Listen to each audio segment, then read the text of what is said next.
আমরা সারাদিন কলকাতা ঘোরার পর বিকেলবেলা চলে এসেছিলাম ব্যারাকপুরে। ব্যারাকপুরের প্রধান আকর্ষণ দাদা বৌদির বিরিয়ানি খেতে। তো আমরা ভেবেছিলাম অনেকক্ষণ লাইন দিতে হবে, কিন্তু বেশি লাইন দিতে হয়নি। আমরা সোজা চলে আসলাম দাদা বৌদির সেকেন্ড ফ্লোরে।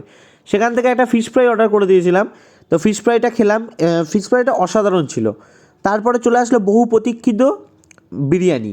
এতদিন ফোনে সোশ্যাল মিডিয়াতে দেখেছি দাদা বৌদির বিরিয়ানি নাকি অসাধারণ খেতে, তো আজকে নিজেরাও টেস্ট করে দেখবো কেমন খেতে।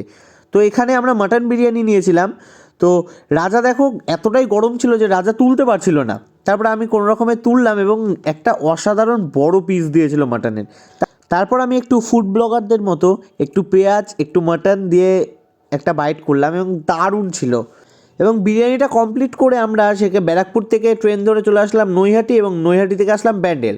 এবং এটাই বলছিলাম যে ব্যান্ডেলে আমাদেরকে ট্রেনটা খুব প্রচণ্ড ভুগিয়েছে, মানে প্রচুর লেট ছিল। তারপরে দেখো ট্রেনের অবস্থা, এই ট্রেনে করে বাড়ি আসলাম।